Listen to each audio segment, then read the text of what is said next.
She was minutes away from marrying the love of her life until a phone call revealed he was secretly poisoning her with her own best friend.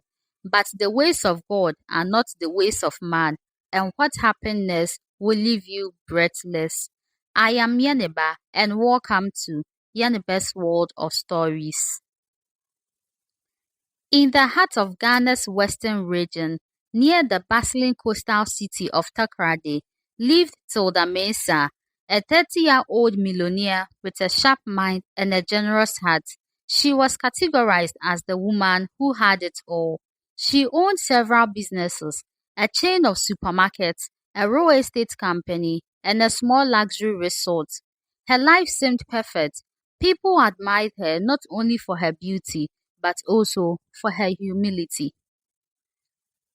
Tilda's parents, Tilly and Joe Mesa, had raised her with love and discipline. Tilly ran the family's very first supermarket, the one that started their empire, while Joe had been a fisherman who became a successful businessman in his own right.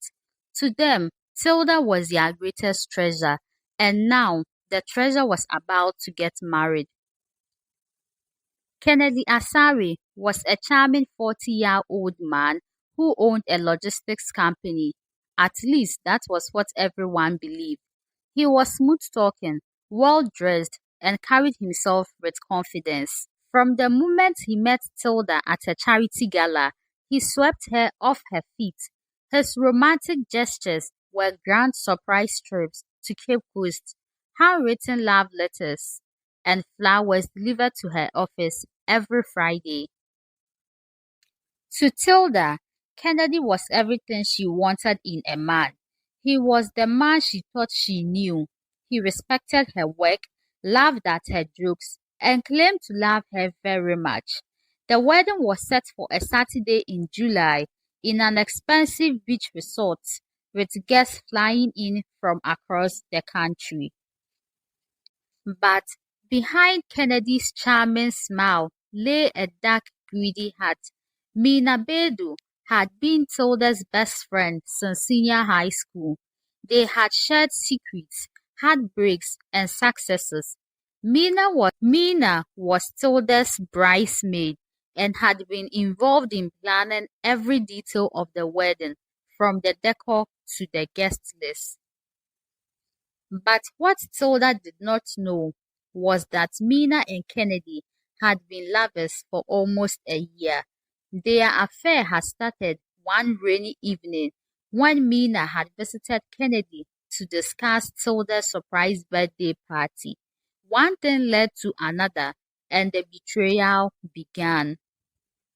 Mina did not just love Kennedy, she loved what he represented: wealth, luxury, and the thrill of being wanted by someone off limit. Together, they crafted a dangerous plan. For months leading up to the wedding, Kennedy had been slowly poisoning Tilda. It started slowly. She would feel dizzy after drinking tea he had prepared, or nauseous after dinners he cooked. She thought it was just stress from the wedding preparations. Kennedy, ever so concerned, would suggest she rest, offering to handle her business meetings for her. The poison worked slowly, weakening her without drawing too much attention. The plan was simple: marry her, and within weeks, her mysterious illness would claim her life. Kennedy and Mina would inherit her properties: the houses, the supermarkets, and the resort. It was a foolproof plan, or so they thought. But sometimes some mistake calls can save you from doomsday. And that is called God is at work. On the morning of her wedding, Tilda sat in the bridal suit, her makeup half done. The sea breeze blew through the open balcony doors, carrying the scent of salt and flowers. Her phone rang. It was Mina. Thinking her friend was calling to check on last-minute details, Tilda answered. But Mina did not realize she had but dialed her. Tilda froze as she heard Kennedy's voice on the line. By tonight, everything will be ours, Kennedy said. She won't even see it coming. Mina laughed softly. You have been patient, love. After the honeymoon, we can start selling the properties. Joe and Tilly will have no say. Tilda's heart pounded so loudly she could barely hear the rest. Her hands shook, but she forced herself to remain calm. Unfortunately for Mina and Kennedy, a mother's love and a father's plan was all that was needed for their beloved daughter, Tilda.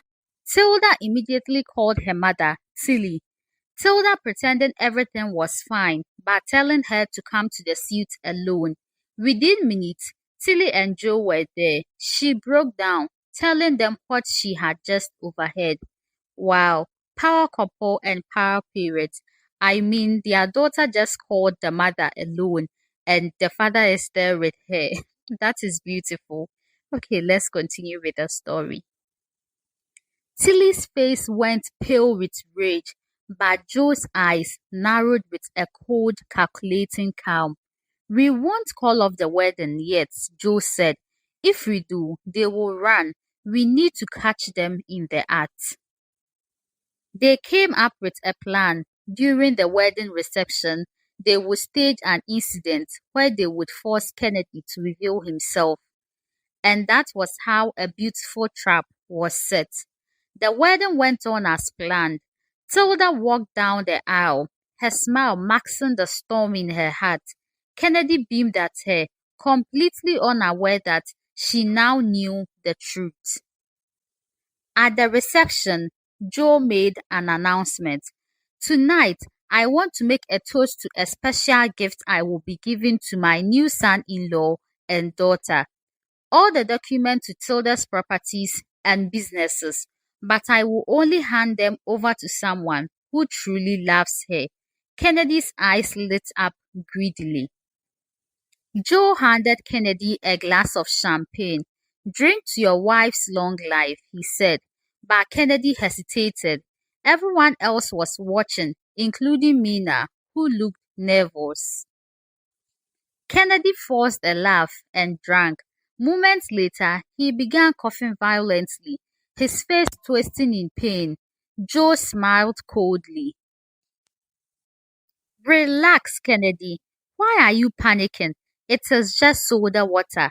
But you should know the raw poison you have been giving my daughter has been tested and the police are waiting outside. In seconds, uniformed officers entered.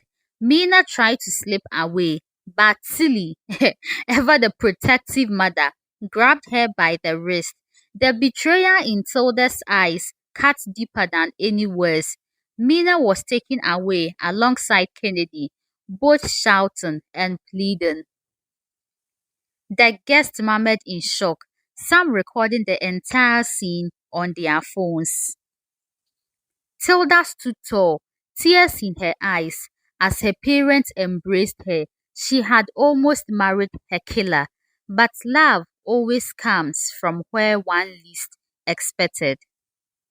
Weeks later, as she recovered from the poison's effects, Tilda returned to her mother's supermarket. It was there she saw Jaden Owusu, a 41-year-old man who had been Tilly's most loyal customer for years. He was quiet, respectful, and always had kind words for Tilda.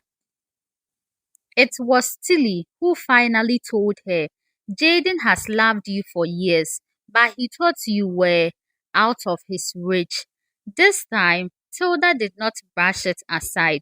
She invited him for coffee, and in the simplicity of his company, she found something she had never truly had with Kennedy: peace. Tilda never forgot the near-death lesson that love without trust is like a coffin waiting to be closed. Kennedy and Mina were sentenced to long prison terms.